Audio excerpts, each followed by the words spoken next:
Hi. I had my bro move some stuff in my room earlier, since I'm too short to touch certain stuff in the room. But it's okay. What I needed moved was moved for now. And then tonight's for more room cleaning. But now it's time for Girls Frontline 2. Chapter 8.5. Ah well, too late. I gotta do the event before it ends. So for the event. Amidst wings of grey, the wings of evil grow stout, and the conspiracies of the past find new life in the ashes. Also, I doubt it's gonna be as bad as some of the spoilers I got from Nika's events before I caught up to the main story, because oh my goodness. It was so strange going through the story and being like, what? We're like besties in this event. Characters that I love. How could you act like you don't know me? Oh, how's classes? So far so good. I have a paper due tomorrow, but that's due tomorrow, so future me can finish it. Current me worked on part of it. I did like the base outline, but everything else, the meat of the project, no I didn't. I'm bad. There is skipping, but it's fine, we just go through it. Acquaintances in flower beds. The vines of destiny break through the barrier. Boop. Dandelion slowly exits the room and stands upright under the night sky. The clouds gradually scatter and the moonlight shines on her. While she is the only one in the garden, a pair of images suddenly appear. She seems to realize something and closes her eyes. Her mouth curves up in a faint smile and she bows as though welcoming someone. Oh, that's Dandelion. Hello, ma'am. You're here? It's your first time coming to see me in 10 years. Makes me feel a little lonely. There is nothing in front of Dandelion, but the familiar form in her eyes is standing before her, clear as day. We haven't seen each other in so long, but you aren't even discussing anything related to me. How cruel. ...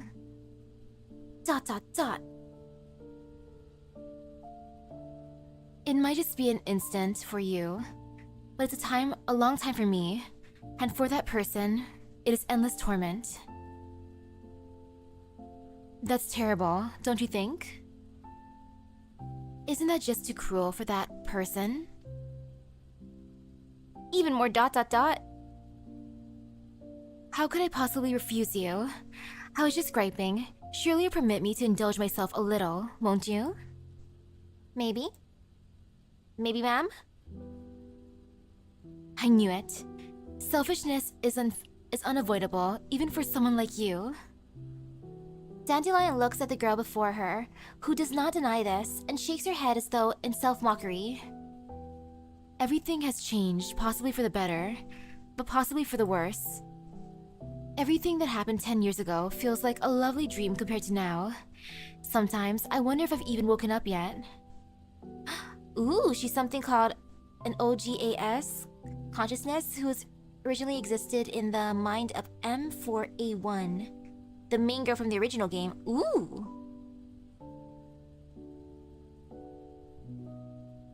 If not for my neurologs telling me that it actually did happen, I'd have forgotten that unforgettable time. Did you expect all this too?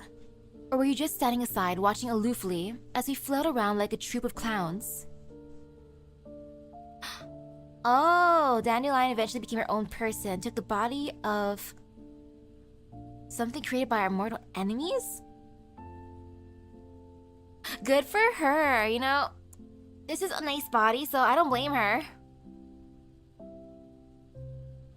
I understand. Your arrival implies a new trial is upon us. Still, you chose to walk aside and watch back then. Now you're sprouting pretentious lines about how you wanted that person to walk back into the fire. Don't you think you're going too far? Or is this one of your little indulgences? Dandelion leisurely walks in front of the visible presence. Her face does not change, but Dandelion, who was born of the same origin as her, already knows the answer in her heart. Yes, I know I have to do this. I know them well. For them, trials have never been a difficult thing. But that person has lost everything: wealth, fame, comrades, their precious future, and all of our former friends, namely those dolls. Everyone and everything has been taken from them, and a great price must be paid for them to gain the strength to rise again. Yet more than the strength, it is a question of how to make them want to rise up once more that truly puzzles me. Surely, you have a way to steer the future in a direction which is not bound by the terms of Mephisto, do you not? But if it's you, you'd surely reply that everything that happened was meant to protect that person. After all, to you, that person is the catcher in the rye. Am I wrong? I never did watch or read Catcher in the Rye. Dandelion freezes up. For a moment, there's an almost imperceptible shade of emotion on her face.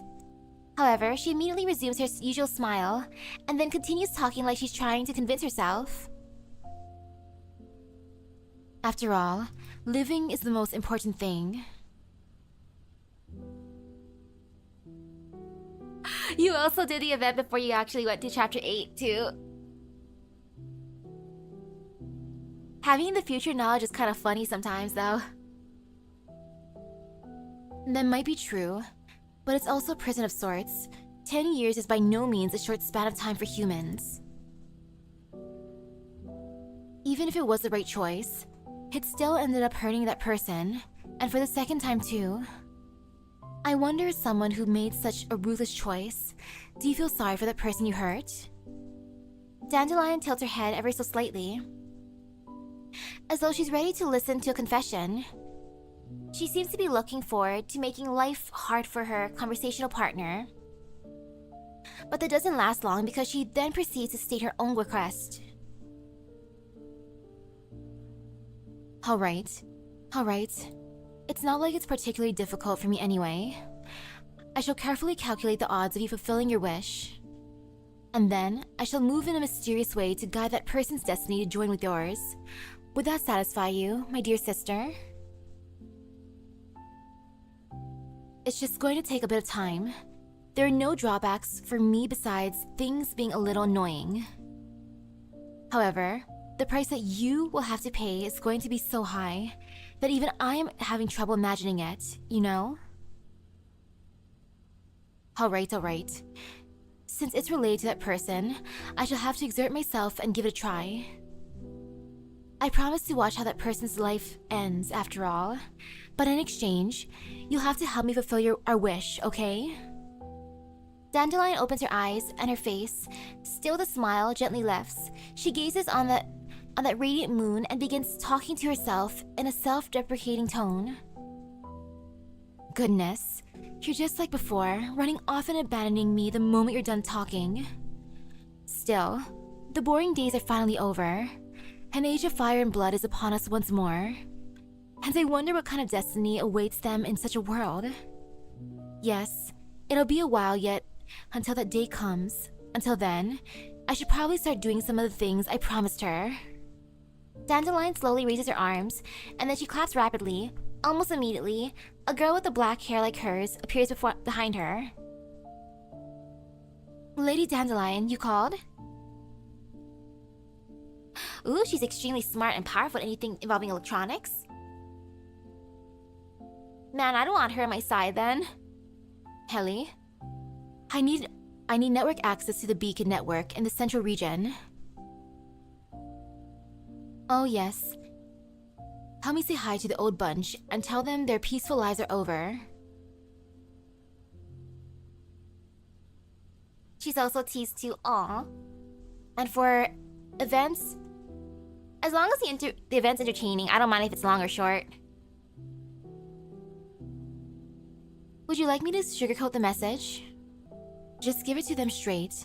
They will understand my meaning with joy in their hearts. Yes, I'll take care of it at once. The girl called Helly leaves without a sound, leaving Dandelion alone in the garden. When will the day of reunion come? It's such an exciting thought.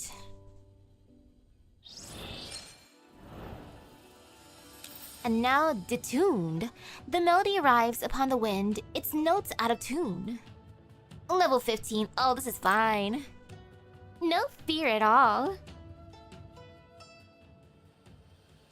The desolate plains are host to a cluster of buildings that stand out among their surroundings, but are otherwise rather shabby. They sit within a temporary quarantine wall. Several sets of thick railway tracks extend inward from the distance, intersecting the small intercontinental railway resupply station. The seemingly unassuming supply station serves as a repository for supplies from outside the contamination zone, and it is also the last and only hope for anyone seeking to leave the yellow zone. As the quarantine wall's gate opens, a rust-speckled intercontinental railway train slowly pulls into the supply station amidst strident alarms. Radiation cleansing wash is sprayed onto the train cars and pours off the side, emitting an acrid odor. Oh, I wonder how stinky these trains are. As the train slows down, a deafening, metallic shriek echoes within the building, causing the surrounding travelers to reflexively cover their ears. The train comes to a halt and its heavy blast doors open. Gangways extend from the train to the platform and the passengers stream off the vehicle. Wow! The main rain team rewrote it from the ground up. That is impressive. The passengers all look tired as they drag their luggage off the trains. However, one of them is not like the others as she hops, skips, and jumps off down the ramp. Oh, she cute. Ah, the ride was so boring. So much for an express train. I was stuck in my seat for 20, count them, 20 hours. 20 hours? Okay, that sounds boring. My bones feel like they were being shaken to bits. As an elite doll, aren't you made of sterner stuff than that? Even an elite doll can't handle having to sit still in a chair the size of a wash basin. Isn't that right, Big Sis? An elegantly dressed doll emerges from the cabin car. She gently pats Jianggyu's head, which manages to soothe the somewhat antsy little sister. It must have been hard on you, but I don't think that's enough to get the better of the best little sister in the world. Am I right? Upon hearing Daiyan's words, Jiangyu goes from pouting in annoyance to smiling broadly, and she smugly plants her hands on her waist. Of course, I was just venting a little. It's not as though I was actually bothered by it. Zhaohui, how are you doing? As a doll, being able to get a seat at all is pretty good. We shouldn't have asked you. I know it's been hard on everyone. There's still a few more hours until our transfer train arrives. Shall we rest at the train station? Big Sis, we spent the collapsed pieces we saved up for half a year on the travel expenses for this journey. Was it really necessary? It's true that cross-country travel is a little expensive, but there was an important reason for it. What kind of reason could be worth half a year of income? Half a year in income? Ugh. And oh, for Pepe, she took me 65 summons. Not bad at all.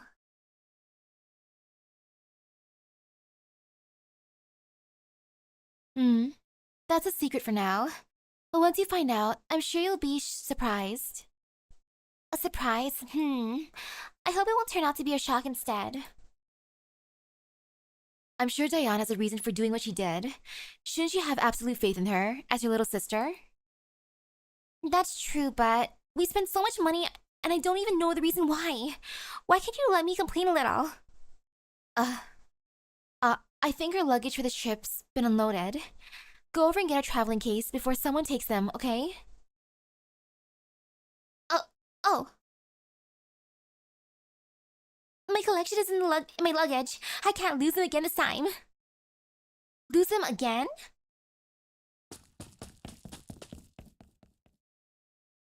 Jiangyu frantically runs toward the luggage carousel. Daiyan sighs quietly, and Zhaohui walks up to her. Frankly speaking, I don't really understand the purpose of this journey either. If it's to expand the range of of our tour, then there's no point in going so far by train. We won't even make the money for the tickets back with our concert earnings. Concert? On the bright side, the Herta was nice to me. I got her today in 20 summons. Our destination is far away from our current active radius. I'm sure you wouldn't have chosen this region if you didn't have a reason for it. Indeed, I have very important reasons for doing this. An important friend contacted me some time back, and while she didn't tell me why I had to be there or be here, I was sure that it was related to our shared past. An important friend? Does it mean it's related to your past in Griffin? Yes, for a certain reason, my friend did not want to leave any records that we knew about this ahead of time. What a strange reason. Sorry I dragged you into this. Don't worry about it. Besides, it's not like I have anywhere else to go. Zhao Hui stretches, seemingly to put Daiyan at ease, and Daiyan responds with a smile. Jiang Yu's piercing voice rings out from the distance. Oh, Yanqing! Oh, man. I'm now trying for Herta's light cone. Originally, I wanted another Fei Xiao, but then I kept on seeing fan art and stuff of Ruan Mei and the Herta, and I'm like, you know, for Ruan Mei, I gotta get the Herta. Cries. Jiang Yu's piercing voice rings out from the distance. Big sis, this is bad. Diana and Zhao Hui turn to look toward the sound of the voice and see Jiang Yu being chased by several men in security guard uniforms. Diana and Jiang Yu are dolls in the original game. Ooh! Type 95 and 97.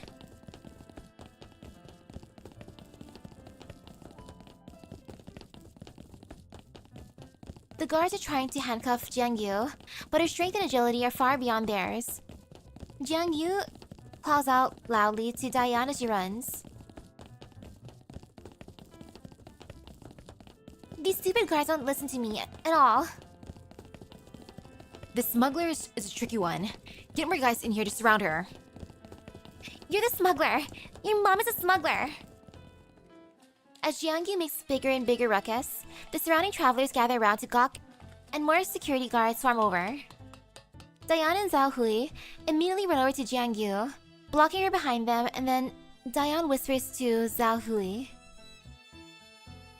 Don't hurt the humans, otherwise things will get very troublesome. Zhao Hui replies with a knowing nod and attempts to take down the oncoming security guards aside with minimum force, and hello hello. After seeing the doll's prowess, the guards freeze up, unwilling to recklessly approach them. However, there's a sound of a handgun chambering around in the distance, and a middle-aged man who looks like a police officer stalks over to Daiyan and the others. Hello, hello. Railway police! Cease struggling, or I will open fire! Oh no. Daiyan looks around herself. While this is just a minor transfer station, things will get extremely troublesome if they do get detained here.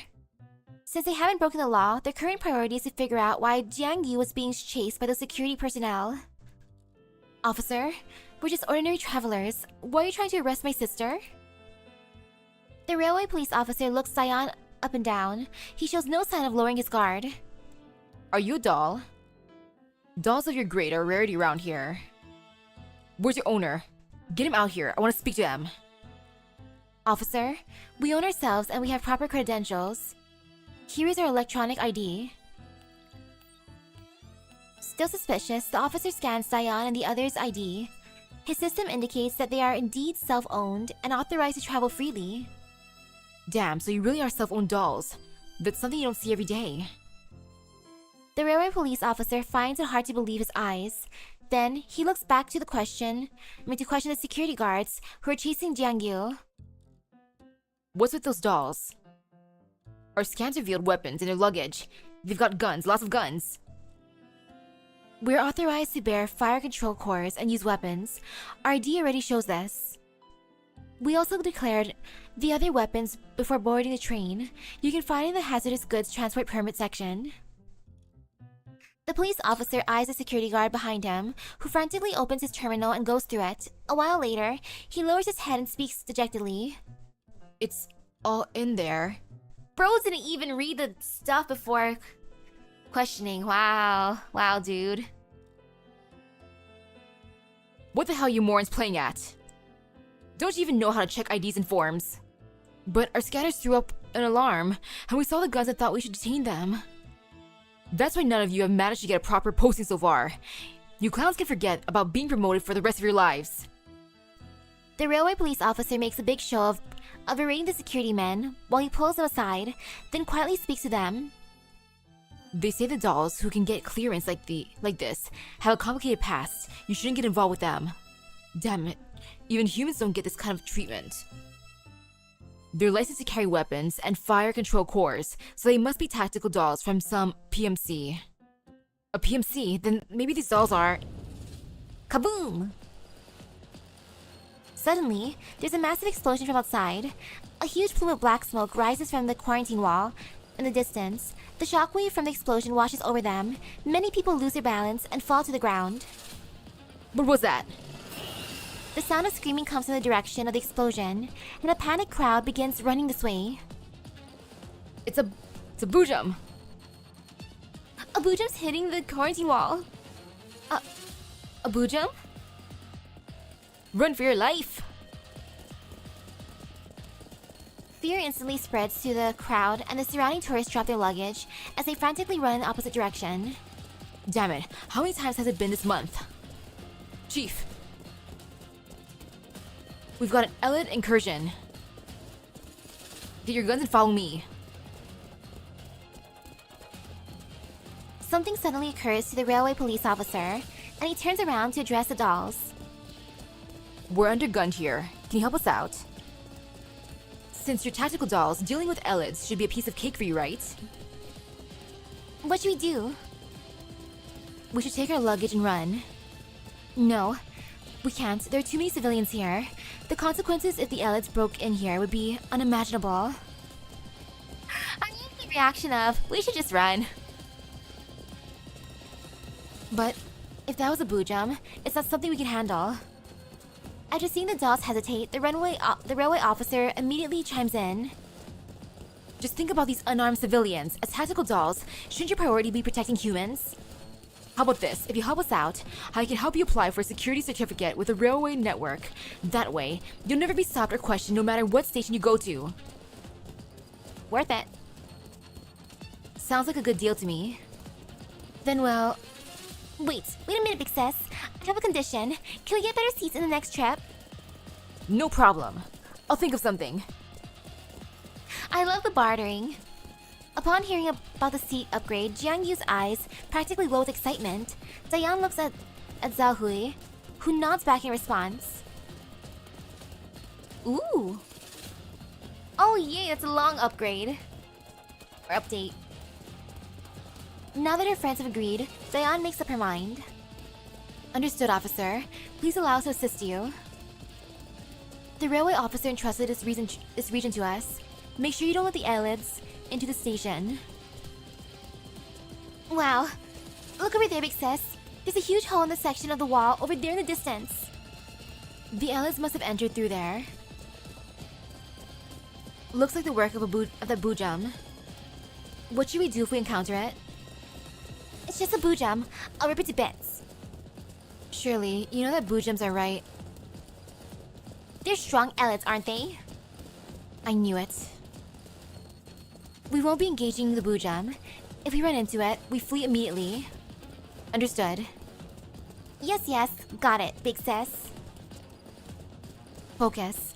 The eyelids are drawing close. Prepare for battle. I love Daiyan's design. She's tempted. She's very, very tempting to try summoning for. But part of me wants to be strong and save up for a douche of Naya.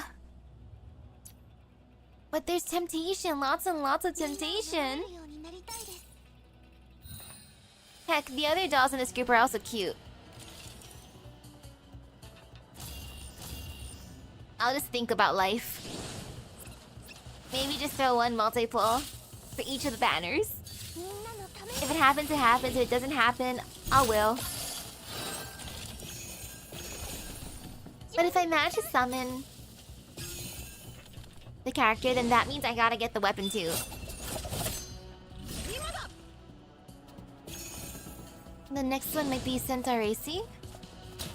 Ooh!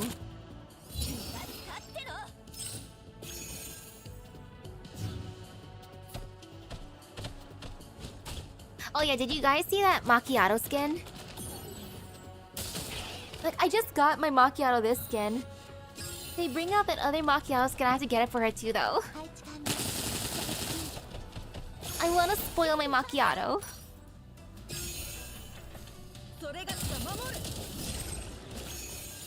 And nice.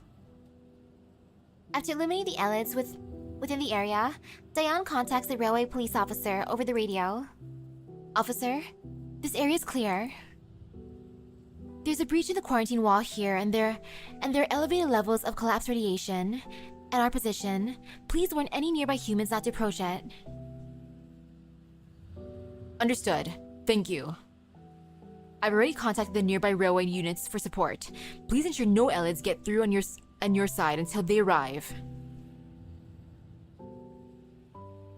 Alright, leave it to us. Also, you best not pass through the quarantine wall and head outside. You might run into something bad out there. Is there a problem over there? We receive reports of unidentified groups being active there, and a lot of people have gone missing recently. Bujum sightings have been increasing recently, and there are rumors about a cult operating nearby, so you best not get involved. Thank you for the reminder. We'll pay attention to this. Jiangyu puts her weapon down and stretches lazily. What the heck? These elites are wimps. After seeing all those humans running scared, I thought we'd encounter some big monster. We're lucky that we didn't run into that big monster. Boom! There's another explosion which sounds like it came from a much closer this time. It gives Jiangyu a fright. Mwah! Another explosion? Did more elites sneak in? There's no way these Mook elites have caused so much damage. That Bujum might be nearby. If it was a Bujum, we'd have heard its roars. That's true. We'll head over and take a look. We need to completely clear this area of threats. The dolls warily approached the origin of the explosion just now, but the thick smoke it left in its wake hasn't completely dispersed yet.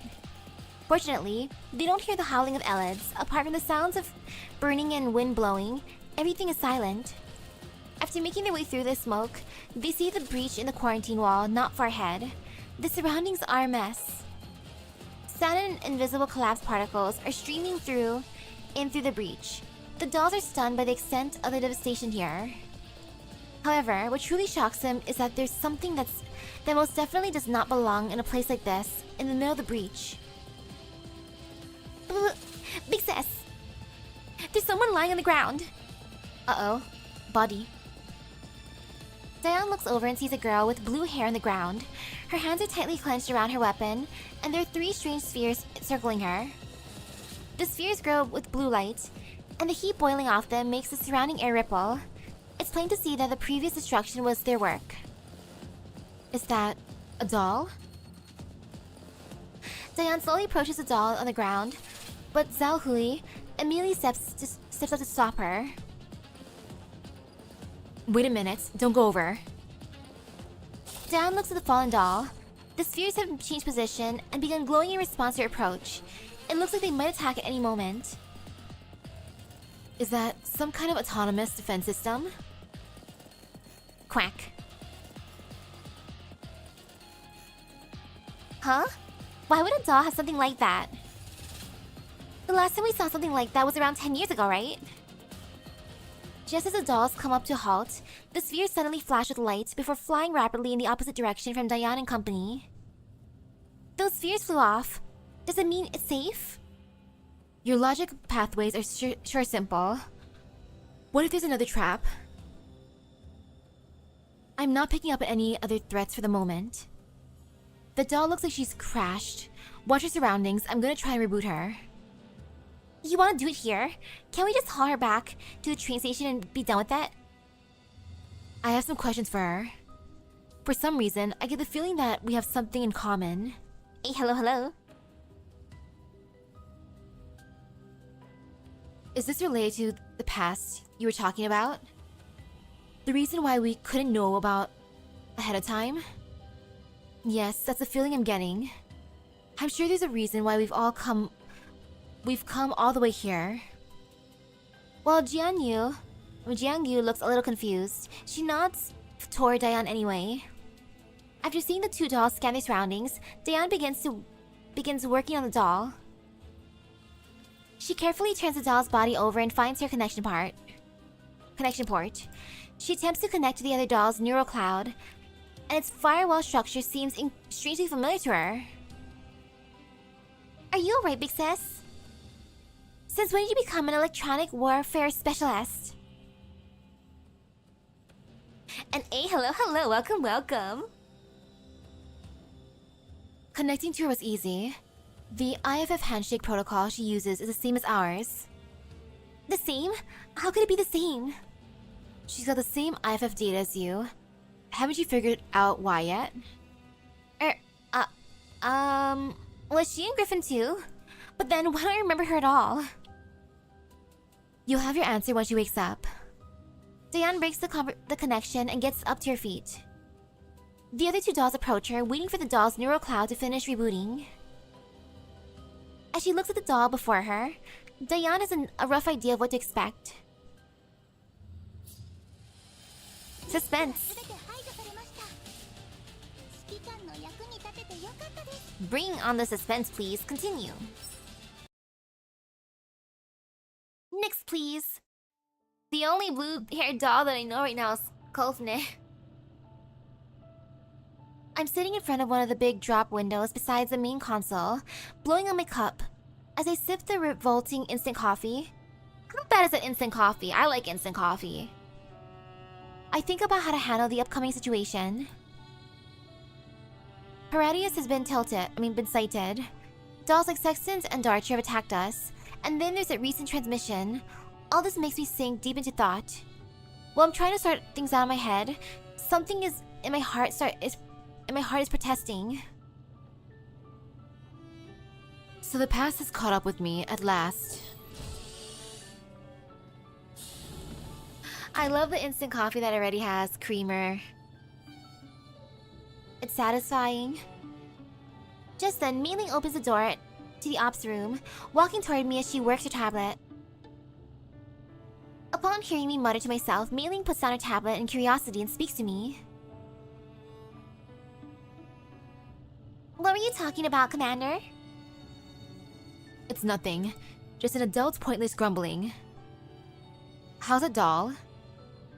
Have I read chapter 8 yet? Not yet, but I'm just doing this anyways. Are you talking about Sextons? Ooh, if I get to keep Sextons, oh, I'm happy! She's the one I really wanted from where I'm at the story. She's already inside the doll repair bay. I just ran the first round of the comprehensive system diagnostics on her. Looks like she's been very badly damaged. Most of it wasn't from Leader though. Just what on earth happened here before this? I wish someone would tell me that. Let's just bring her in and do some basic repairs on her. We'll have to watch her around the clock though. Yeah, Leader Girls has said that too.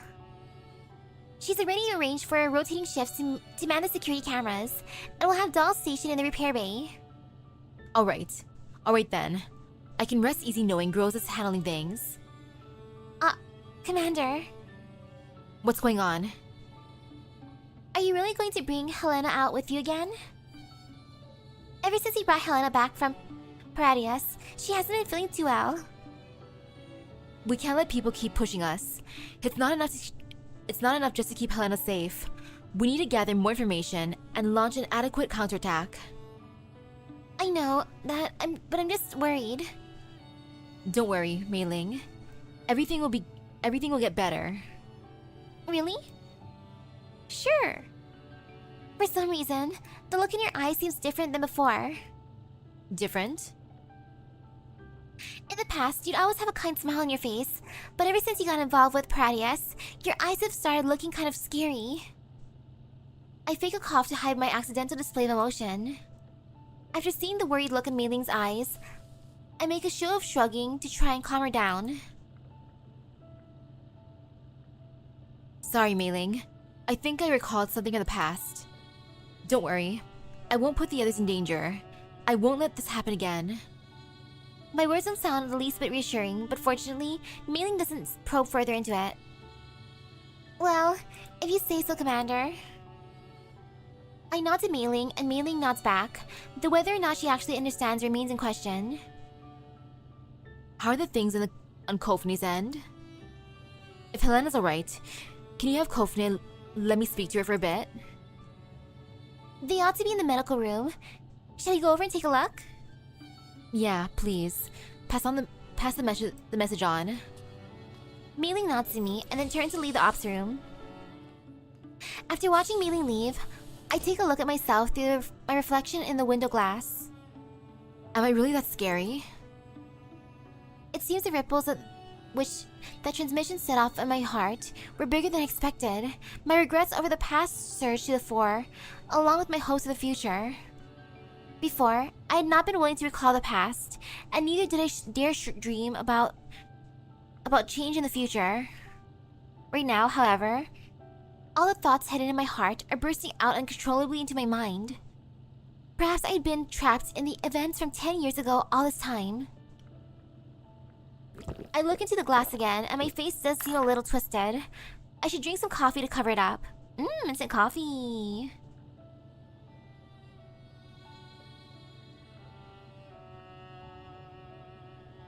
For the last time in the story, I really want to recruit sextons from Mr. Client. Darcher destroyed Groza, which makes me sad. But she'll be fine. Eck, that's hot. Annoyed, I put down my mug and I catch sight of the nearby control terminal. I had heard the news that had tied my heart up in knots there just a half a day ago. I rub my temples and begin recalling the events from back then. Some of Proteus's crimes, trafficking orphans to use as test subjects, augmenting then with robotics and replacing their brains with essentially dolls' minds to make them soldiers. Oh my! 2. Attempting to kill thousands if not millions of civilians. Sheesh, Proteus. No time to backtrace, and no time for repair either. It's only been able to go through basic maintenance on everyone. 3. Killing many of our closest friends and allies, leading to our self-exile. Aww. Texas is out there, and the storm here is bad. We'll be alright. Right, Commander? Groza?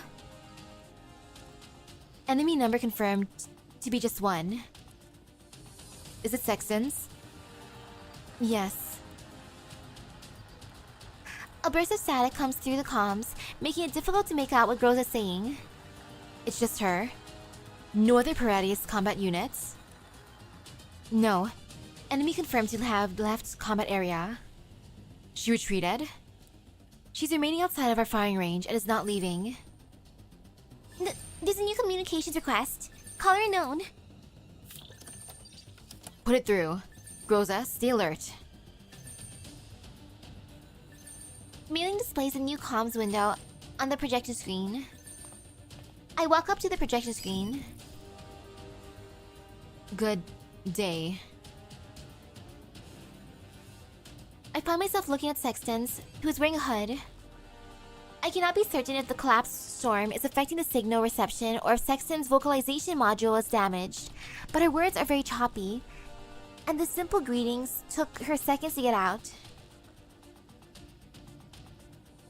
It's a terrible day. This should not be the first time I've seen you in the flesh, Sextons. Chasing us here, tailing us. What do you want? Sextons.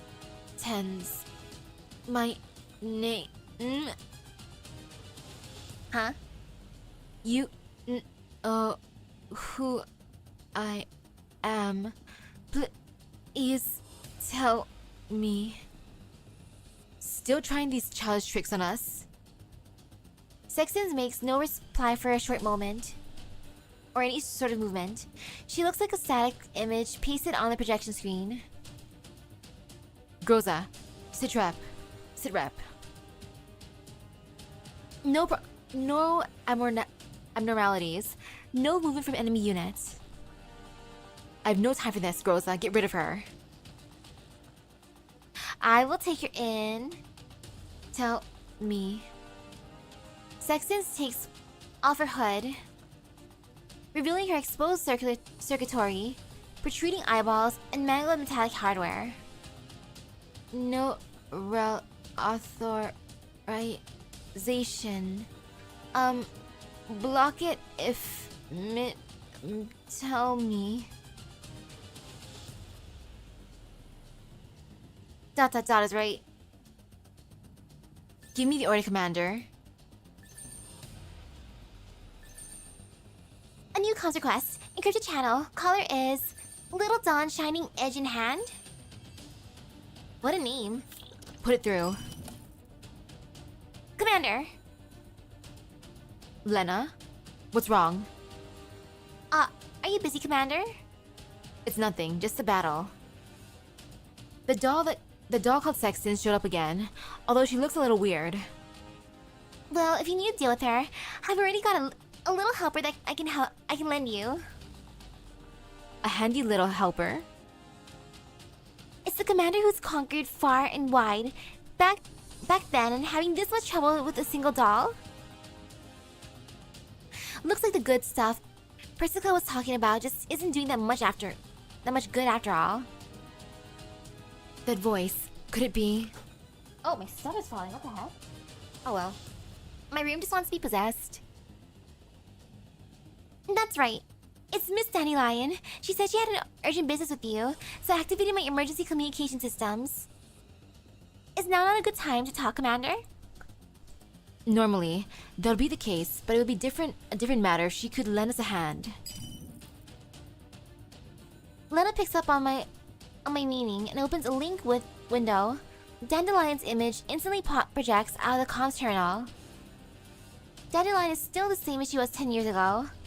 Still acting smug even at a critical moment. Still, since she's come knocking on my door, there's gotta be something she needs me to do for her. It'll be more efficient to let her take care of the imaginary stuff until then.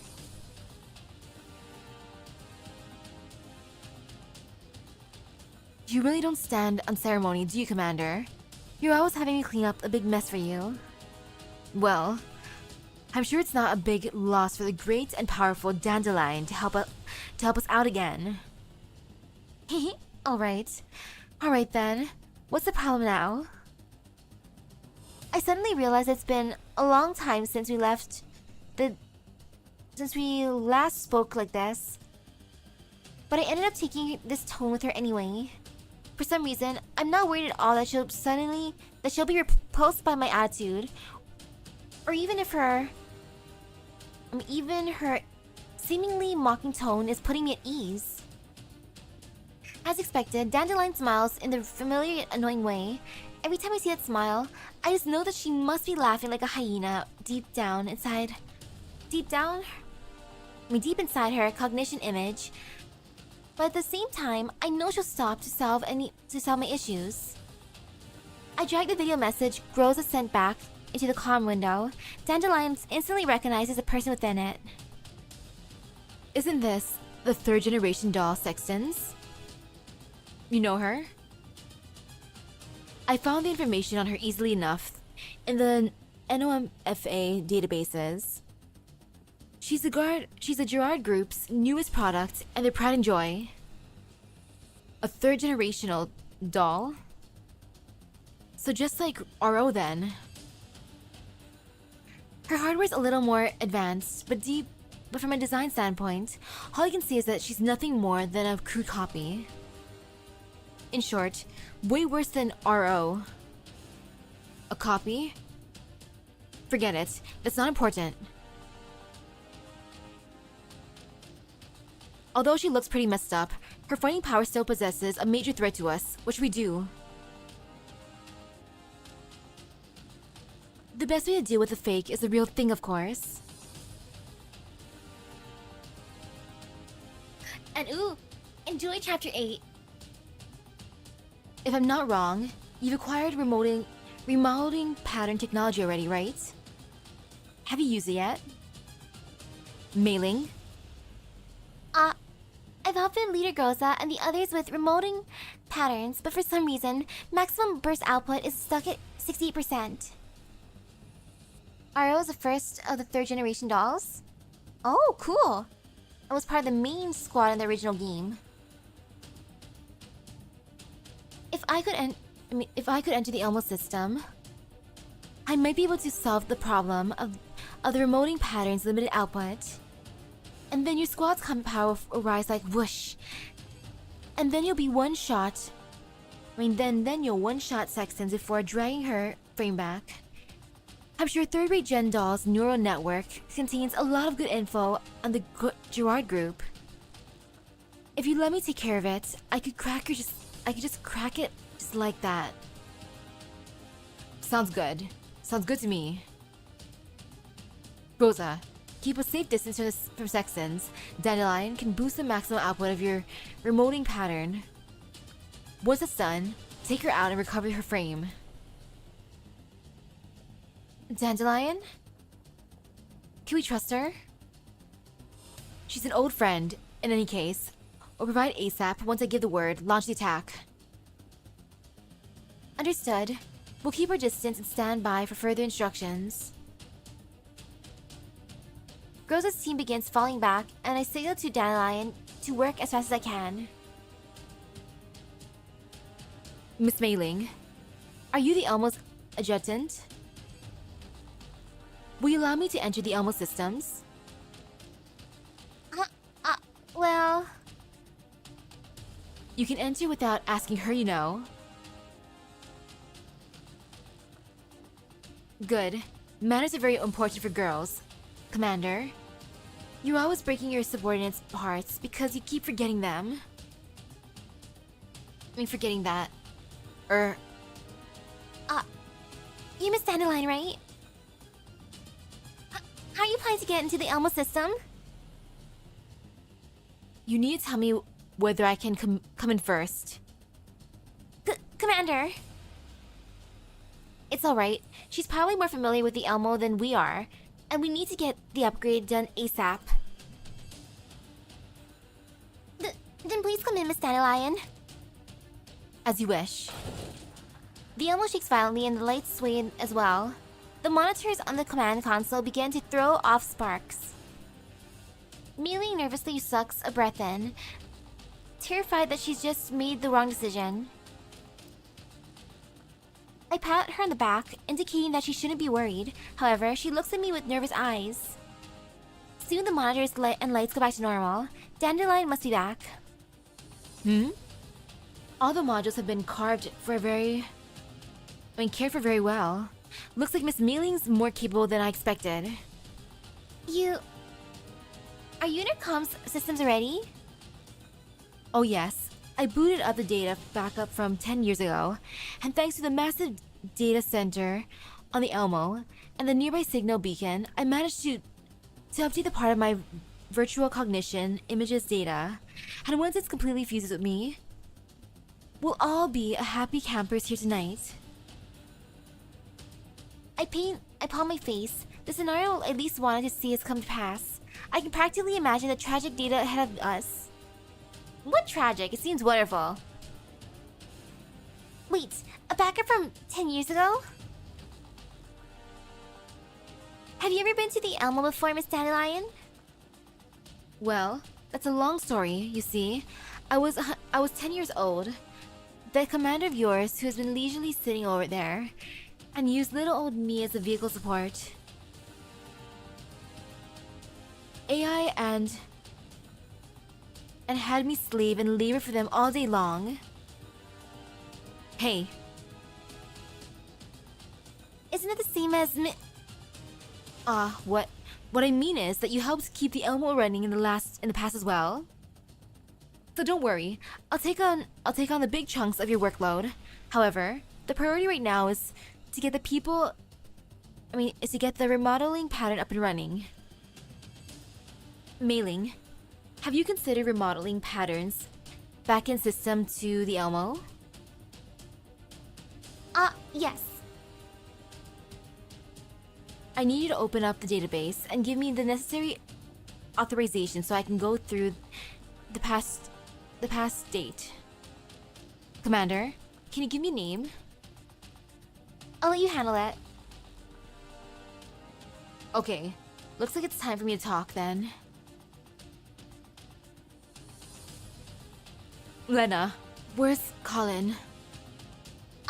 I was just about to get back to Miss Colin. Dandelion and Miss Colin already contacted me. Seems there's been a change in the situation, so Helena's destination will need to be altered a little. And hey, hello, welcome. So far, so good overall. I do want instant coffee. The craving is real, but I'll be chillin'. So we're not going to Kiev.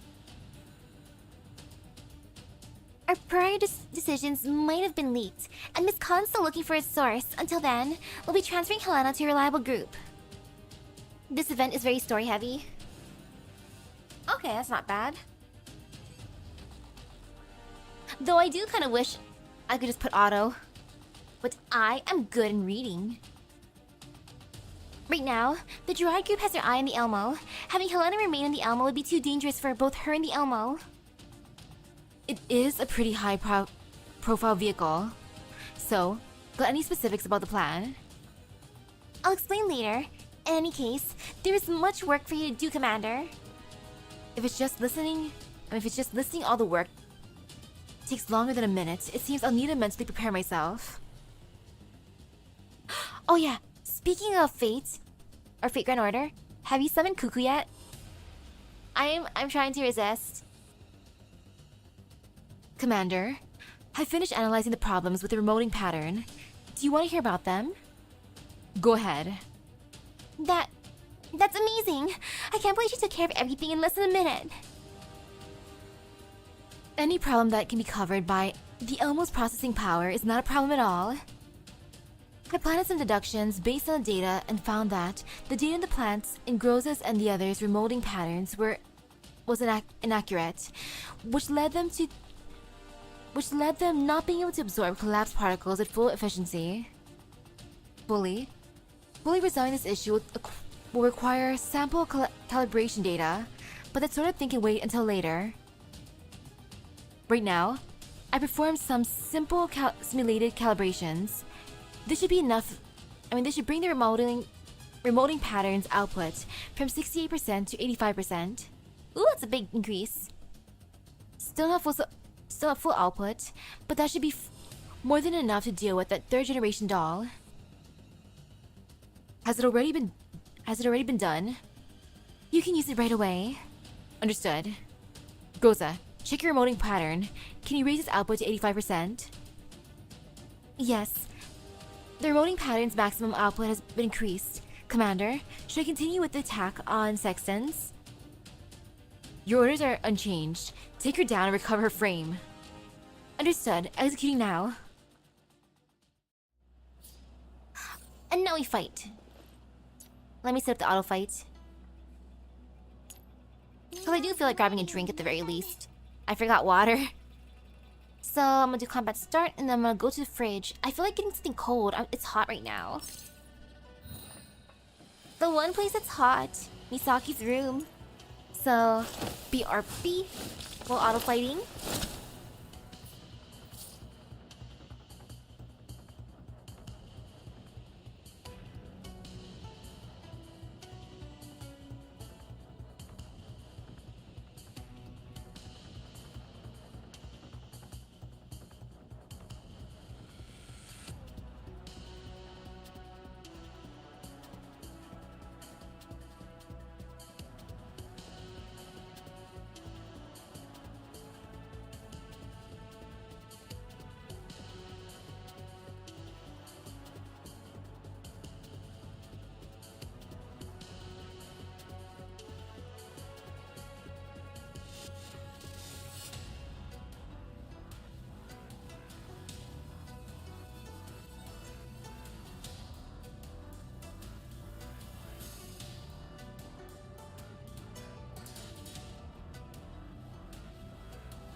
Okay, I'm back. I'm alive and well. Sorry, Mom was talking to me. She was like, why are you not done cleaning yet? The fumigators come in the morning. And I'm fighting sextons, whoops. I was supposed to auto-fight during this time. Oh, my bad. I'm like, Mother, I'll finish the cleaning by tonight. Because technically, we're supposed to actually go to the hotel tonight, but... I'm being bad. I'm putting stuff to the last minute as one do when you're procrastinating Misaki. 211 rolls? I know you got her. Oh yeah, I'm so happy for you. Congratulations on Cuckoo. Yay.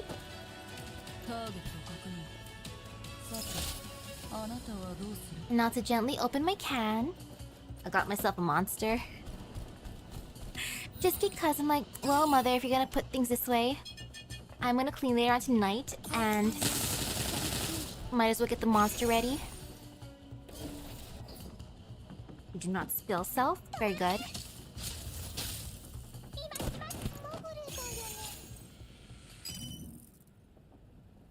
Commander, we've recovered Sexton's frame. Estimate 20 minutes until we get back to the Elmo. Thank you. You've done well. Take care on the way back. Understood. We're heading out. Well, that's Leader Groza for you. She one-shotted the doll the moment she got an upgrade. Good for you, Groza. I didn't expect someone who chased new trends as much as you would bring along an old subordinate, Commander. I'm not a trend chaser. She's making fun of me how I just... Whenever I see new Gacha banners, I'm just like, ooh, I kind of want to summon you. That is me. Oh wait, I gotta sneeze. I sneezed. I'm good now. I'm not a trend chaser. Really now?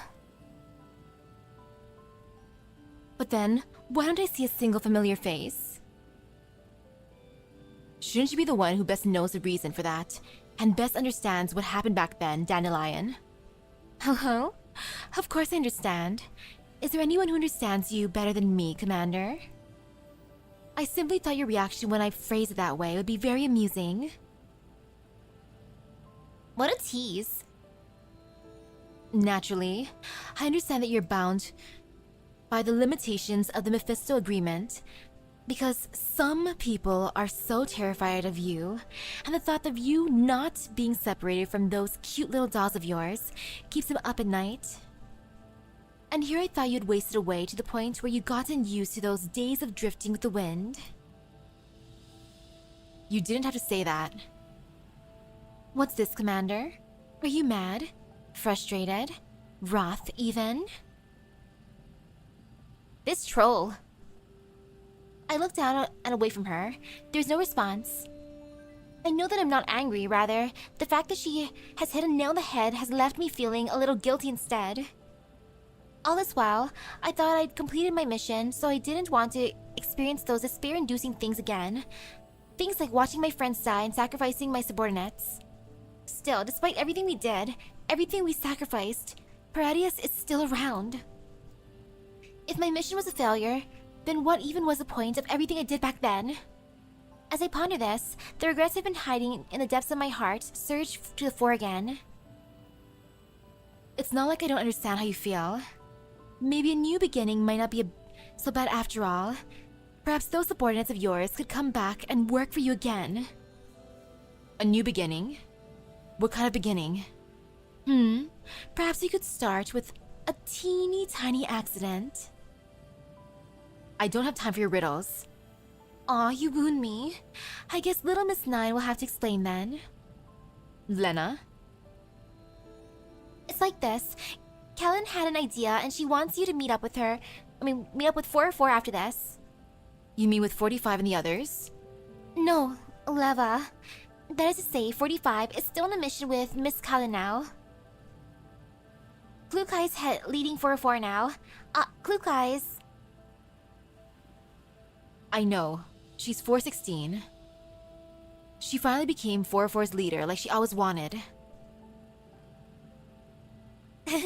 Yes, Klukai and your team are on a mission, and Colleen was hoping that you could send a squad over to back them up, in case something dangerous happened.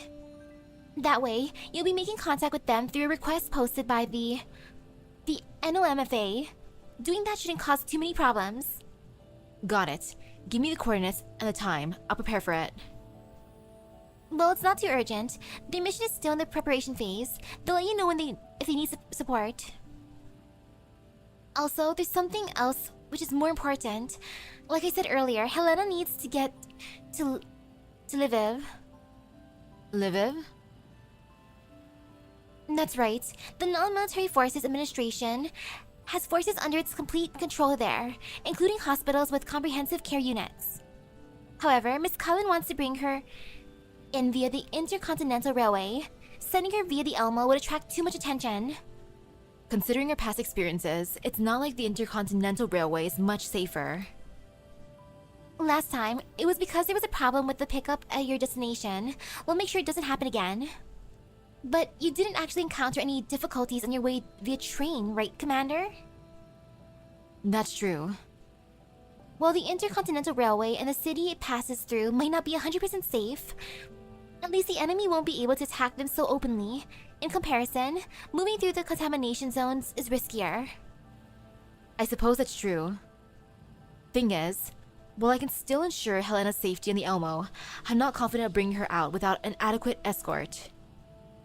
Aw, You don't have to worry about that. There are a ton of dolls everywhere who are willing to help you out. Who knows, you might end up encountering lots of friends on the road to Lviv. Encounters, you say? I mean, a random encounter technically isn't a violation of the agreement, right? Of course, if you can get Helena to safety, it's not like there's no way to deal with Mephisto. Am I correct in understanding that this is a condition for the deal? Deal is such an ugly word. I have nothing but good intentions for you, Commander. Squad 44 was a group of missionary T-dolls with a complicated history that often worked with us and Griffin. Its members were Leva UMP-45, the leader, Lena UMP-9, Glukai HK-416, and Mekti G-11. Ooh. I'm excited to meet the squad then. And hello.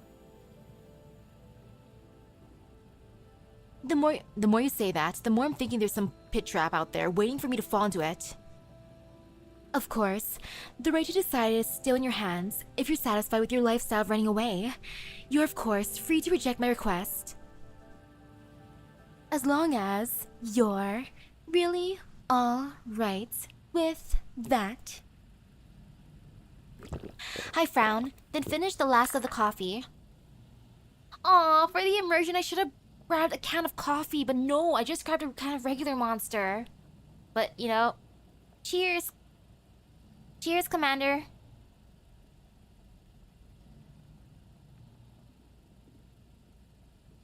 Yummy.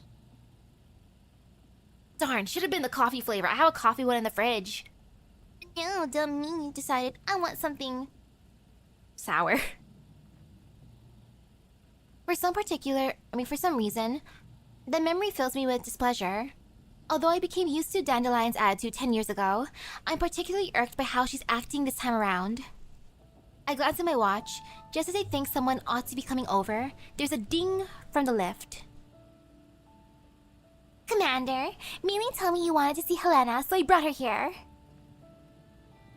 Where's Mei Ling? Dinner gate called her away. Apparently she needs to fix something. More of Dandelion's tricks. Never mind, I won't bother about them for now. I focus my attention on Helena, who's in front of me now. Although she just woke up, she doesn't look well. Helena, are you okay? Commander, just now, scary. Felt like something was getting into my head. Like I was remembering something, but I can't remember what. As Helena's eyes fill up with tears, my hand moves on its own to pat her head. My heart is aching for some reason. Kofner, is there anything Is there anything wrong with Helena's body? Apart from bruises where Krolik hit her, her vital signs have improved considerably. Still, Helena was acting a little strangely back then. There might be something that the Elmo's equipment can't detect. Is that so? I think for a bit and then I make up my mind. Helena. I wipe away Helena's tears and speak to her in the kindest voice I can manage. Don't be scared, Helena. I'll take you to a safe place this time. It'll be a place where you'll never feel scared like that again. A safe place? Yup. Safer than the Elmo, even. Not true. Elmo is the safest. You don't believe me? Commander, I believe, but... Commander, are you going to take Helena away from the Elmo? And I know, right, Krolik? How bad was the bonk? Yup, Callan gave us a new pickup point at Lviv. As you know, it's within the NOMFA's sphere of influence, and it also has a place where Helena can get treatment, so we need to get her there safely ASAP. Yeah. The Elmo has a medical center, but we're not a hospital. In that case, sending Helena there would definitely be better for her. However, if we're going to a city, Helena may end up suffering organ failure like before. That's definitely an issue. Enough of a bonk to knock her unconscious. Uh-oh. And the fact that they're mentioning organ failure, even more uh-oh. I'll head back and consult with Lena on a solution to that. If you made up your mind to go, then I'll go with you. After all, I am a medical doll, and if anything happens to Helena along the way, I can deal with it immediately. Kofner, are you coming too? Yup. I need to accompany Helena. That way you'll feel much more at ease too. After hearing Kofner's words, Helena immediately throws up her arms in approval. Yay! Kofner is great. I love Kofner. So don't worry about a thing. We'll head out with you. Yeah, we'll head out with you, Commander. Commander? Is this really alright? Just leave it to me. I'll make sure you'll be fine. Helena remains silent for a long while before she finally nods and agrees to my request. I'll give Helena some anti-degeneration medicine and give her another checkup. Good point. Take care of Helena then.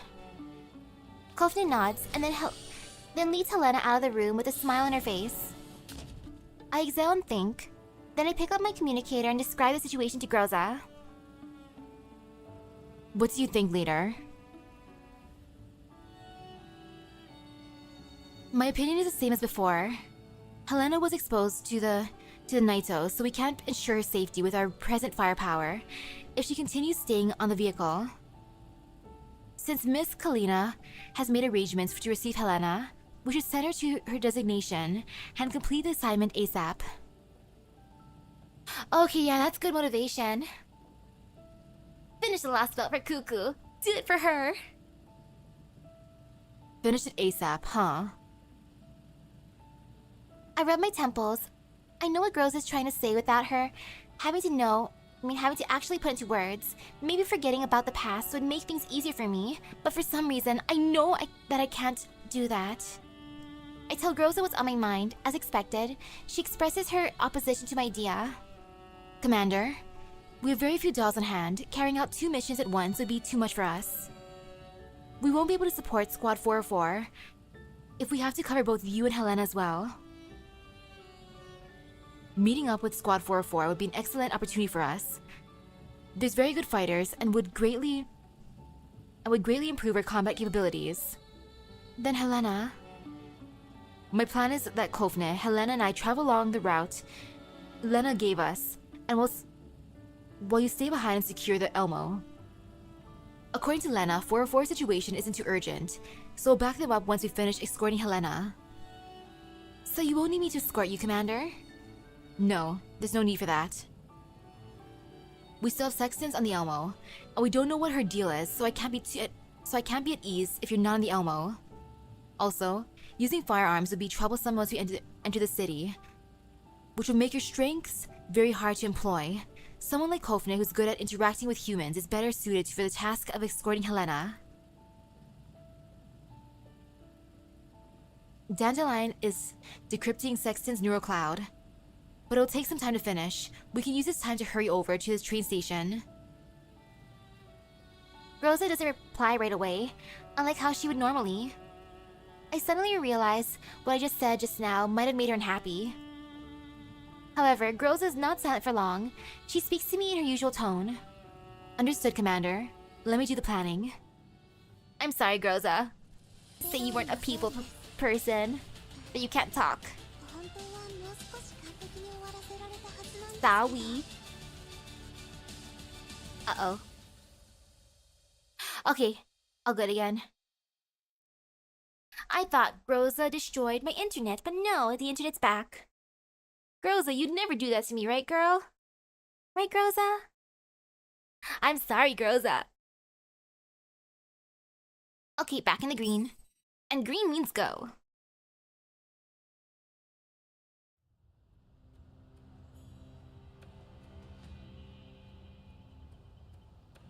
Took another sip of Monster. Ooh, that carbonation hurts. Groan. The fallen doll's neural cloud seems to have successfully rebooted. She shakes her head, then struggles to prop herself up. Daiyan gently helps to support her into a sitting position. Are you alright? Oh, it is Kofner. I think I'm fine. Where am I? You're just outside the Intercontinental Railway Station. What's your name? My name is Kofner. The doll called Kofner slowly comes to her senses. Then she seems to realize something and begins casting a searching gaze around herself. Commander? Helena? Helena? Commander? There's nobody else around except the dolls. Kofner looks like she's about to cry. Daiyan looks just as shocked as Jiangyu, but she patiently waits for Kofner to calm down. The last thing I remember is the Bujum charging at me. Did you guys save me? The Bujum was gone by the time we arrived, and Big Sis helped reboot your neural cloud. I see. I don't know how to thank you for your help. We were just doing what we had to. The important thing is that you're okay. About that commander you mentioned. Could you tell me more about them? The commander? Why are you asking about the commander? Perhaps the commander you're talking about is the same one I know. We might be able to help each other out. Can you tell us more about this person, so we can verify them? I didn't know the commander had so many old friends. Kofner, why are you doubting my power of friendship? Kofner mutters to herself, these people don't seem like a bad lot, and she does need help. After some soul searching, Kofner decides to reveal a bit of information. The commander is the person who commands us. That was completely accurate and 100% useless. Yes. I should be saying this. The commander is a bounty hunter who drives a mobile-based vehicle around and takes assignments from all over the place. Although they hardly make any money. And she's roasting me. Kofner. The MBV. Is this MBV called the Elmo? Huh? How did you know that? Daiyan and Jiangyu exchange looks. Could it be... It seems like it. Kofner, we were once tactical dolls who served under the commander of Griffin and Kryuger PMC. Griffin? Does it mean you used to be a subordinate of the commander? Upon hearing Kofner's words, Daiyan is now certain that she's talking about the very same commander that she knows. That's right. Pardon me for not introducing myself. My name is Daiyan, and this is my little sister, known as Jiangyu. We used to be tactical dolls from Griffin. This is Zhaohui. While was not from Griffin, she's very reliable and is a friend of ours. Jiangyu and Zhaohui wave to Kofner. So please believe us when we say that we wish to help you. Miss Kofner, can you please tell us what happened just now? Kofner glances at the dolls and decides to believe in them.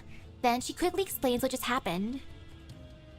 We were attacked by an unknown force on our way to the train station.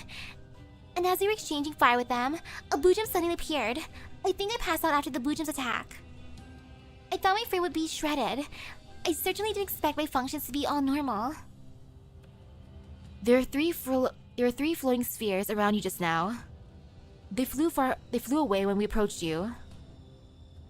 Floating spheres. Did Helena save me?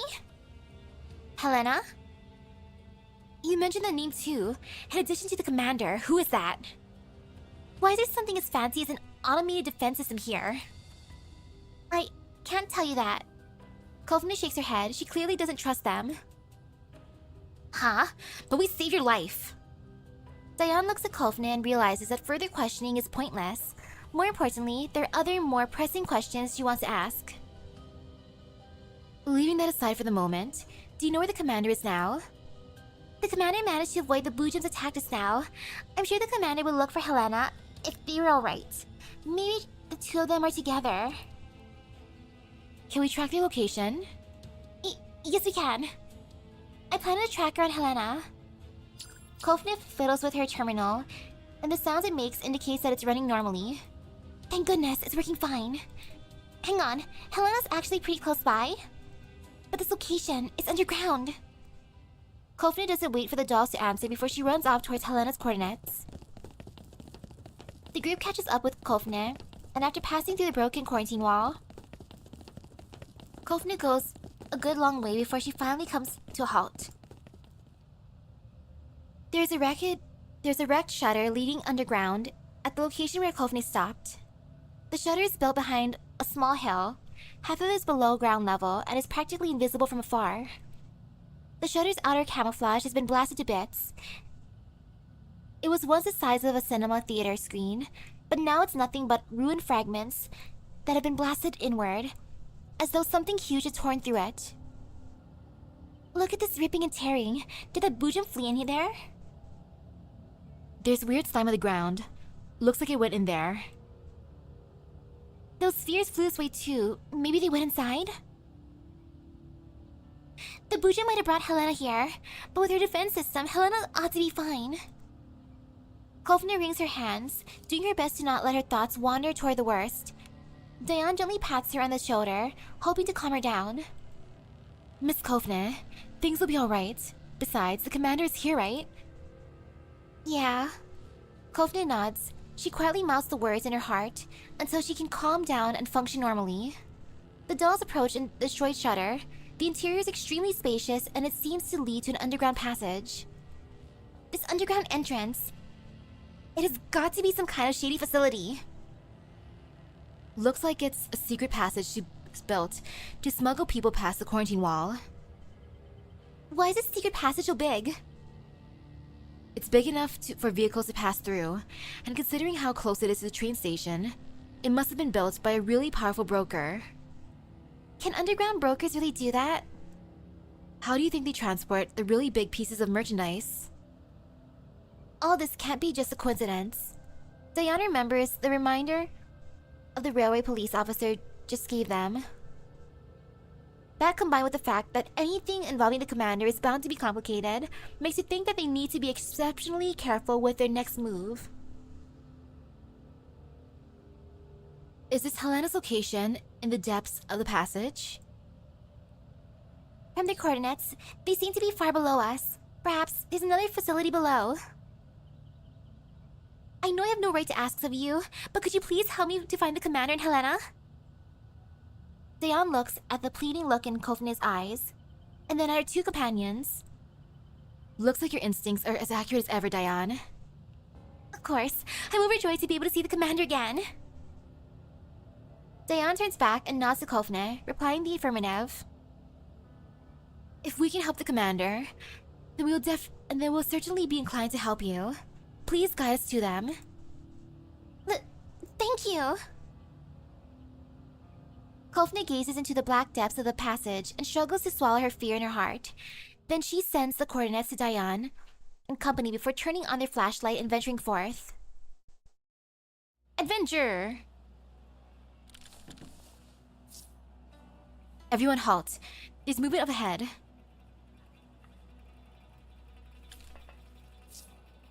Are they a squad of PMC troopers?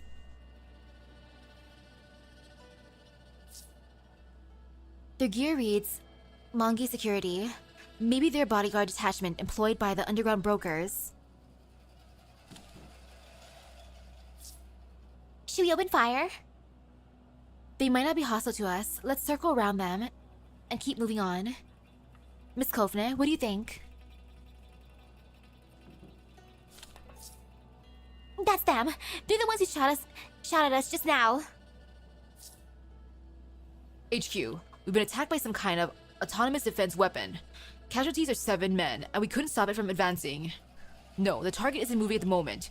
Those unitates are praying or something. We can't stop that. We can't step in. We're trying to get close and we're trying to get enough people together to lock the scene down. Our losses from the battle just now were to... The target? Are they talking about Helena? No. We can finish the mission. We don't have to... Yes, understood. Squad, hold this position. We'll mount a fighting retreat. When the mishaps show up, hang in there. Mishaps? What are those? Who knows, but Helena might already have been captured by them. She's right. These people might put the commander in danger. Let's eliminate them. For Helena and the commander. Mainly the commander in this case. And now we go. Let's see how this be. I love being so overpowered right now for these events. When it stops being a thing, oh, it's gonna feel so sad. But for now, I'm just enjoying it. I love it. I love the brute force.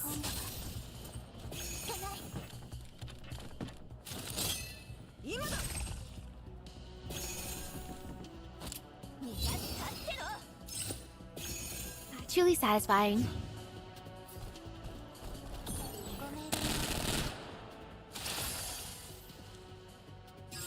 Okay, 4 out of 8 enemies down. So far, so good.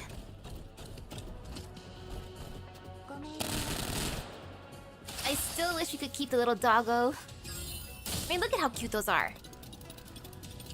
Dinner Gates, why are you so cute?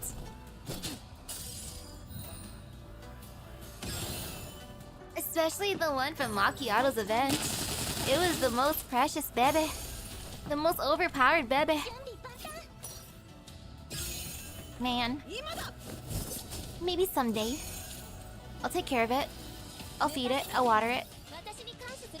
I'll get it parts.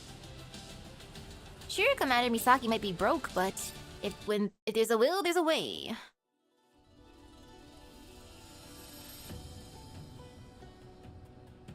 Ooh, okay. GS 1-2. Divergent calling, imperceptible ramblings, beseeching separation. Let's go. I sit down in front of the control terminal and think about my next move. With Sextons and Nemesis on the Elmo, there's no way Groza can leave it, even if she isn't happy about it. However, there was something strange about Groza's expression, especially when I was discussing past with her. Still, she's a doll team leader, so she ought to be able to handle it. We'll need some combat power to account for any sudden developments. The other dolls are way too flashy, which means the best choice is Kofner.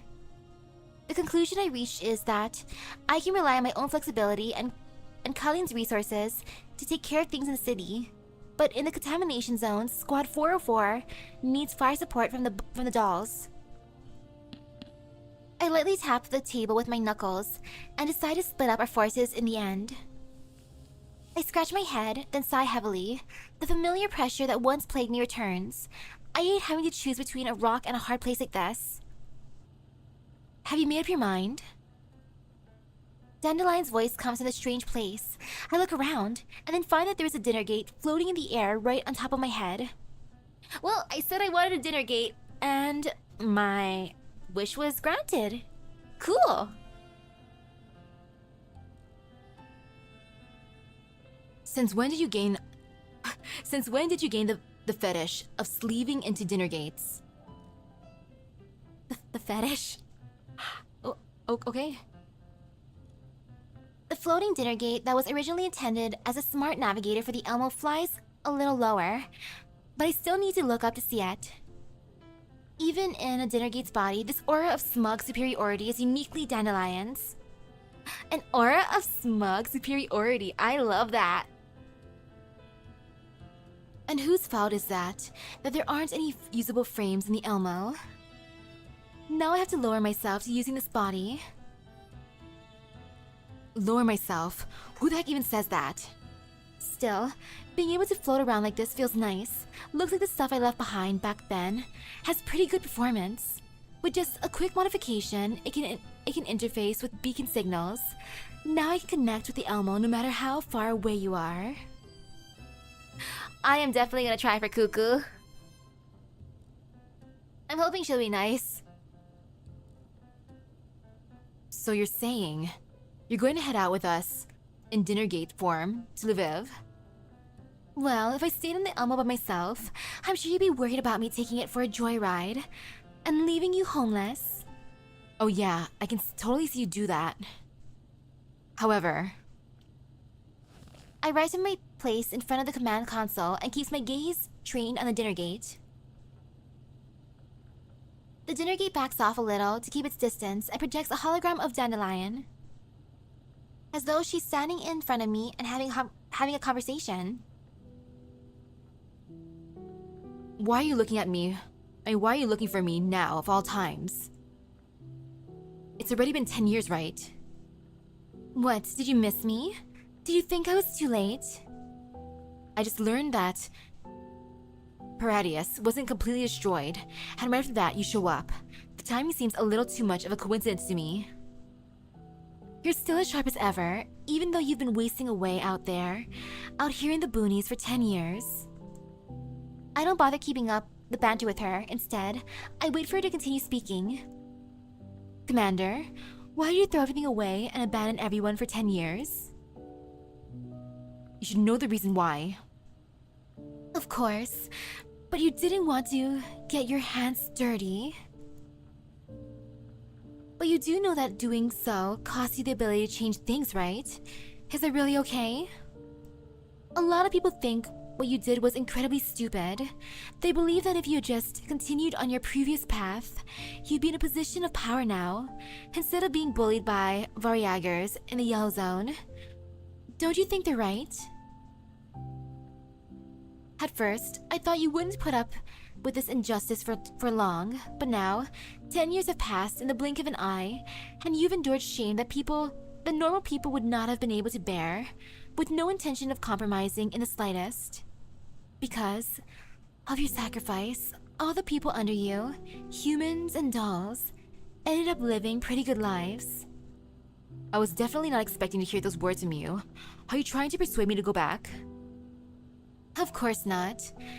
You'd thoroughly resent me if I did. Damn straight. However, it seems that you couldn't achieve your original aim despite going rogue to do it, and the target you were truly aiming for was never exposed. The time was not yet ripe over the past 10 years, but now she has come to see me, so perhaps it is time for everything to be turned around. She, you say? Yes. Even if you don't believe me, you can believe her, right? I hesitate briefly, but in the end, I ask the question in my heart. And what does she want me to do? Dandelion smiles and shakes her head before raising a finger to her lips. She is a silent observer. The important thing is, what do you want to do?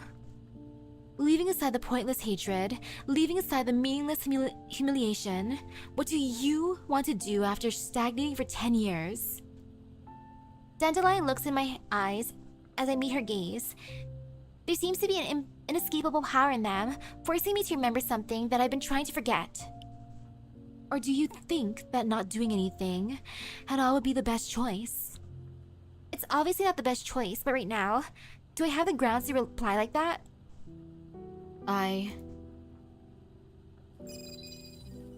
The communicator beeps. I hesitate for a moment, but in the end I pick it up. Commander, the battle plan and combat supplies are ready. Do you want to conduct the briefing? I glance at Dandelion. She shrugs. She then shuts off her dinner gate's hollow projection, as though to say we'll have lots of time to discuss this later. I shake my head and then take a deep breath before giving Groza her orders. Ooh! She is heavily implied to be M4A1, who has essentially ascended to a nearly omniscient and godlike state as a being known as Lunacia? Oh, fancy! Alright, have them come over to the ops room. The drone takes off from the Elmo's landing pad, and soon the massive Elmo is nothing more than a tiny speck on the ground. Helena and Kofner are on one side of the drone, while the box form of Helena transformed defense systems and I are on the other side. Inside the dinner gate's body, Dandelion sprawls over a nearby crate. She taps its surface curiously, as though she is looking for a way to open it.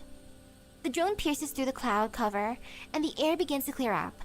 I take off my gas mask, and the morning sunlight is slightly dazzling as it illuminates my face.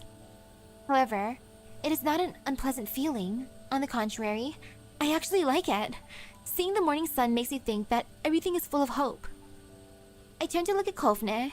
She is helping Helena to adjust her safety belt so she feels more comfortable. Meanwhile, Helena's looking around curiously. All this is new to her. That's just as well. I was worried Helena would be afraid of flying, but it seems my worries were unfounded. Cute.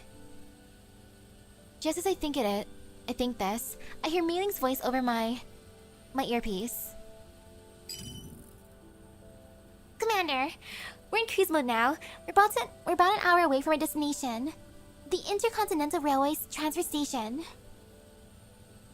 Make sure you fly us well, Meiling. It took me a long time to get this drone back in flying condition. Of course I will, Commander. The drone will touch down some distance away from the train station. Miss Dandelion said she upgraded the dinner gate's functions, so you can use the beacon's comm systems to contact the Elmo at any time. Got it. Thanks, Meiling. I'll be counting on you to get us there and land us. Ooh, you're even gonna level 100 her? Oh, you're gonna have an awesome cuckoo. I end the transmission and turn to look at the dinner gate that's engaged in amusing itself. I suddenly realize that this isn't any kind of upgrade at all. I mean, you're basically just making use of your permissions to access the URNC beacon channels, right? Aw, if it really bothers you that I'm using public property for private purposes, I can always get RKN to send you the bill for long-distance broadband network signal. Sounds like this dinner gate before me would make a killing if I sold it to the underground brokers. Think you could cover the bill? Even if you sell me off, you'll never be rid of me. This relationship. Ahem. Let's talk about something else instead. Sure. Such as? For instance, how much do you know about Helena? Well, the information we collected beforehand already suggested it. I suspect that she's not a fully immune individual. The only thing we can be certain of is that she's related to Paradius in some way. Surely, there's no way you're entirely ignorant of this, right? Aw, am I really all that all-seeing and all-powerful in your eyes? Unfortunately, I'm not as idle as you, Commander. I don't have the time to investigate this matter. While you were slacking off for 10 years, I was working on the development and maintenance of the URNC's fully automated internal planning and management system. How's that? Impressive, huh? So tell me, oh endlessly busy Madame Dandelion, who is involved in great endeavors, where do you find the time to come down here and in cosplay as a dinner gate? That's because I have a capable junior who's my pride and joy. Don't forget, OGAS is very good at differentiating and evolving. I upgraded daughter forks of my virtual cognition image and had them learn and grow until they became autonomous intelligences who could work on my behalf. So you create a few clones of yourself in order to slack off, is that it? Commander, I'm in awe of how you can reduce something so complex and grand to a banal triviality in just a few short words. Aw, you're making me blush. Back then, even the URNC's top brass had to queue for a whole week just to meet me. Goodness, there might not be anyone in all the URNC who could do this instead of me. Huh, is that so? Want to know how I did it? I'm kinda clueless about technical stuff. I bet Persica would love to talk shop with you though. What a shame. Let's discuss something else then. In short, while I've lost certain authorizations and permissions, I don't need to remain stuck in the central hub system anymore. And while I don't know much about Helena, this device over here is most interesting. Is this an automated defensive system? Yep, it's made with extremely high-grade parts, and its makeup is also very interesting. The internal barrier design is very unique, to the point where I want to try and crack it to see what's inside. What happens if you get in? I'll be able to control the defense system like I do this dinner gate, of course. So after cosplaying a dinner gate, Dandelion's going to cosplay a box next. While the notion comes to mind, I decided to speak it out loud lest I get scolded. This defense system is very powerful. It would help me a lot. It'll help me out a lot if you could control it. Huh? The dinner gate's eye, like main camera, whirs and arrows, as though it's gotten some kind of wicked idea. I'll hold off for the moment, then. We can't have you getting into the habit of relying on others and becoming lazy, Commander. Thank you. Once again, I turn to look at Helena. Kofner's head is down as she's checking out her systems. I hit the PTT on my communicator, twice to indicate that she should patch into the channel, and Kofner obliges. What's wrong, Commander? Helena's going to be spending a long time out of the contamination zone this time around. Is she alright? I brought some nutrient supplements along. They ought to help her keep her body functioning. Also, I modified my remoting pattern. Now I can dispense collapsed particles for Helena to absorb. That way her body won't disintegrate too quickly. Miss Lena also promised us that there would be places in the cities along our way where we could treat Helena's condition.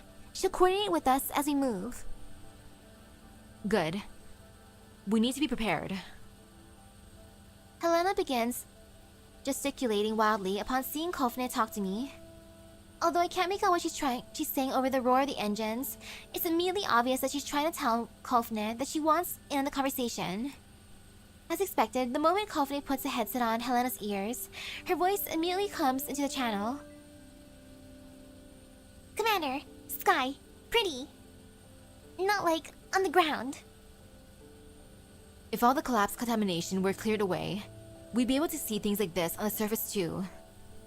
I see. So when cleared away? That is a mystery. Surely, the great and mighty URNC will finish that task someday. Helena tilts her head from where she's sitting on the other side of the drone. Perhaps the topic was too complicated for her, but she decides to just skip over it entirely. Feels like going out on holiday. Do you know what a holiday is? No, I don't. Kofner taught me. I knew it. A holiday, That's a wonderful word that's completely unconnected to my current situation. Kofner, have you ever been on a holiday? As if dogs could go on holiday. I read about it in a book. However, the commander can take us all on a holiday in the future. Holiday. Everyone on holiday. Haha. If only we had the money for that. Ah, money. The bane of all of our problems. Helena seems to be in high spirits today. That's because you're here, Commander. Helena's always enjoyed being around you. It's like you've got a daughter, even though you haven't tied the knot yet. Psh, I can be a single mother, nothing wrong with that. Dandelion, unless you wanna step up? And oh, hello. Quiet, you. Dandelion seizes opportunity to slip into the conversation and begins telling them all about my various dorky scandals from Griffin until they're doubled over in laughter. I quickly change the subject, clearly because I'm worried they'll fall off the drone from laughing too hard. Yes, that's it. Dandelion then talks about one of our previous missions. They are so shocked by the tale of the dolls' battles and sacrifices that they can't even speak. This time, I don't interrupt her. I silently listen as Dandelion narrates the past, and the faces of all my past friends and comrades come into view. The drone is flying serenely through the sky, and the sky is slowly brightening from the pink of dawn. At great length, Dandelion finally finishes telling her story. Kofner's voice sounds a little choked up over the comm channel. I didn't know you went through all that, Commander. It was all in the past. Commander, amazing!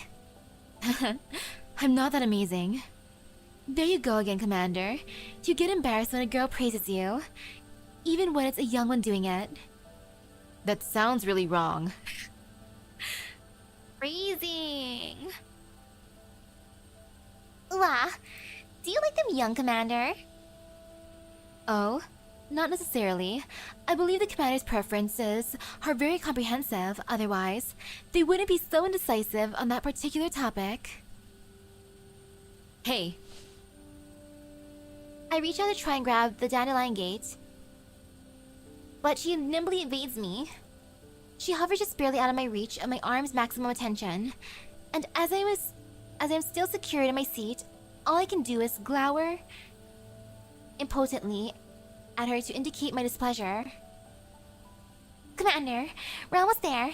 Please remember to put on your mask. The drone is about to descend. Got it. Alright, everyone. Settle down and prepare to descend. Meiling's voice draws me back to my task, and after hearing her, the others stop messing around too. I put my mask back on and signal to everyone to get ready to land. Kofner checks her safety belt, then helps Helena check hers, while the dinner gate attaches itself securely to the defense systems box. The drone slowly sinks into the cloud cover. Although I can't see the surface, I have the feeling that we're not far from our destination. Just as I'm prepared for the descent, Kofner's voice reaches my ear, and my terminal indicates it's a private transmission. Commander, if Helena gets cured during the trip to Lviv, will she be coming back with us? Probably not. Someone will protect her and take her to a safer place. Is that so? It'll be a little lonely then. And ooh, hello. For a moment, I'm at a loss for how to respond. After a brief silence, Kofner continues speaking. But that's definitely a good thing, right? In the story, Dandelion told us now, you saved a lot of people, so it's the same as well this time. We saved her, right? I'm briefly at a loss for words. There were a lot of people I didn't manage to save. That's what I want to say, but even though I open my mouth, I can't bring myself to say those words. I reflexively look at Helena, but she has none of her excitement from before. In fact, she seems to be in a daze. Kofner also notices Helena's unusual behavior and speaks to her in a concerned tone. Helena, are you okay? Are you not feeling well? There's a voice. Helena does not answer Kofner's question. I can hear her muttering quietly to herself over the channel. Just as I'm about to speak to her, the drone suddenly starts shaking violently, and I immediately realize it is caused by the shaking of the box beside me. What's going on? Commander, the defense system is changing form. The dinner gate breaks free of its attachment and flies into midair to avoid being hit by the box's shaking. There's a voice that sounds the same as me. It sounds familiar. Like before, but this time, it doesn't hurt. Did something happen to Helena? Looks like she can hear something we can't. Helena, what's with you? Kofner looks worriedly at Helena, but Helena ignores her, instead gazing into the depths of the clouds. Over there. The box instantly transforms into 3 spheres, and I hurry to grab the dinner gate as the shockwave of the transformation tosses it aside. The spheres fly over to Helena, slice her free of her safety belts, and carry her into the air. Kofner tries to grab her, but Helena nimbly avoids her. After glancing coldly at Kofner, Helena flies free of the drone.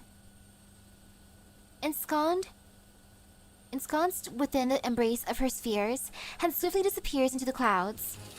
The disruption from the spheres makes the drone shake violently, and I hold on tight to the handrails to try to keep my balance. Commander, what happened? The drone suddenly lost flight stability. Helena, she flew away. Flew away? The imbalanced drone goes into a flat spin and plummets toward the ground. I keep the propeller next to me and see that it's constantly shifting its pitch and orientation. Clearly, Mailing is doing her best to try to keep the drone aloft. All I can do is let Mailing handle things. I hold onto the handrail for dear life, and the blood surging into my brain makes me feel like I'm going to puke my guts out. Commander! Hold tight. Don't fall off. Through the corner of my narrowed eyes, I see Kofner clinging for dear life to the handrails. The wind is blowing so hard I can barely open my eyes. I channel all my strength into sticking the dinner gate to the drone so I can free up a hand to cling ever tighter to the handrail.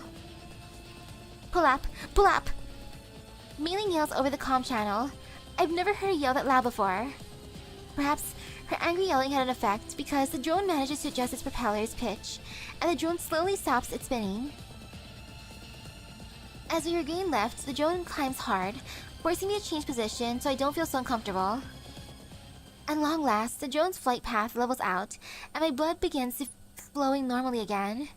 I take big gulps of air as I try to recover from my stressed state. Everything happened far too suddenly, and we're all confused. However, I know our current priority is getting Helena back. Well done, Mailing. Commander, are you alright? I'll take more killing yet. Kofner, can you track Helena's location? Just in case, I had Kofner put a tracker on Helena. Who would have expected that it would come in handy, even before we touched down? Hang on, I can still track her. Send Mailing the coordinates. Mailing, take us there. Okay. Mailing, can you see the coordinates?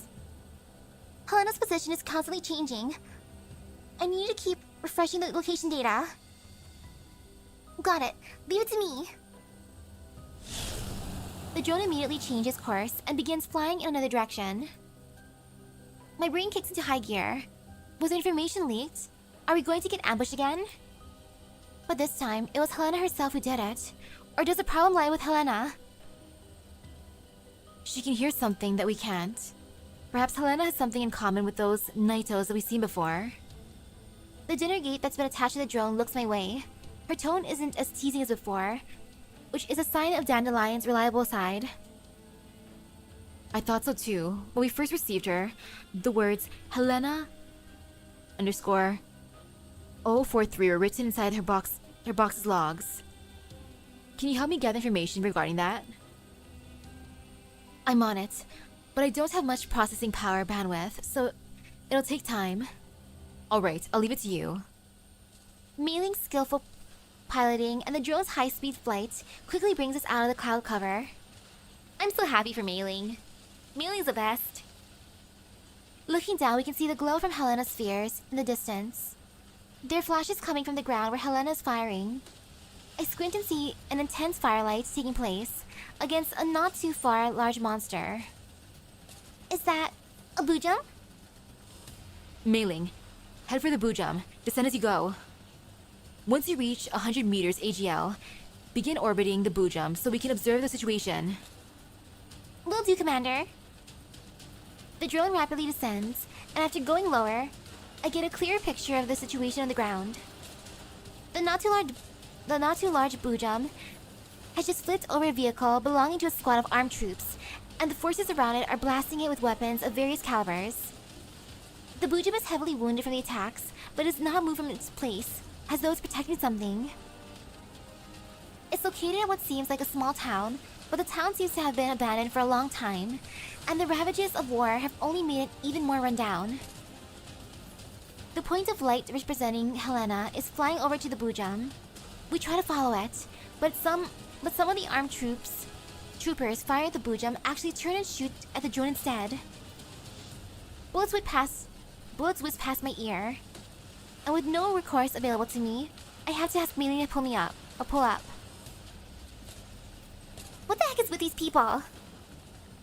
We'll land first, Mailing. Circle around to where they can't hit us. And then set us down. I'm on it. No searching for a landing site. You know, I actually like that as a cliffhanger. Since I gotta be good and clean based on what Mom said earlier. But I wanna try summoning one time. Just one little summon first. Hehe. Professional 3. Okay. Just one pull, one multi-pull. And if I get her, I get her. If I don't get her, I will. Yeah, just one. I can be strong. So ta-da! Let's see how this goes. And then afterward, it's cleaning time. Purple. Ah, Shakri. Do we have each other added on this? I'm not sure.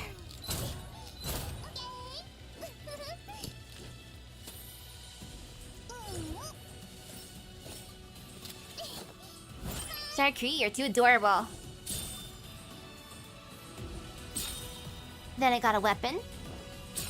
Another weapon. Even more weapons. Weapons for days. More weapons.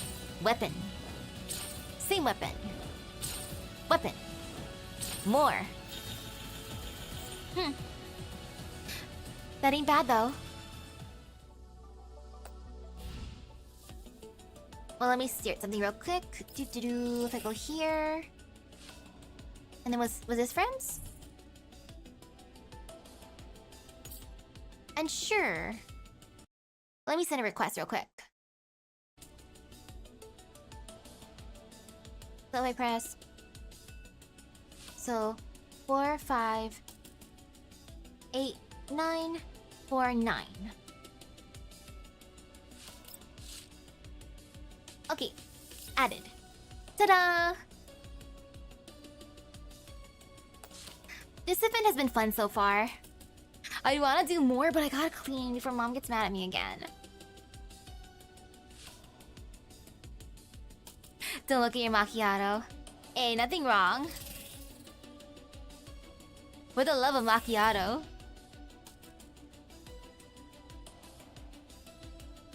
But yeah, I'll finish the event for sure next week. I wanted to do more, but I gotta be good. Mom was mad at me when I went to get my drink. So that being said, thank you everyone for stopping by the stream. I hope everyone has a great rest of your day in Epic Gacha luck. Later on tonight, I will be watching some Kamen Rider Double. So I'm excited for that as well. So woohoo! I'll see you guys later. Bye bye, gonna clean now.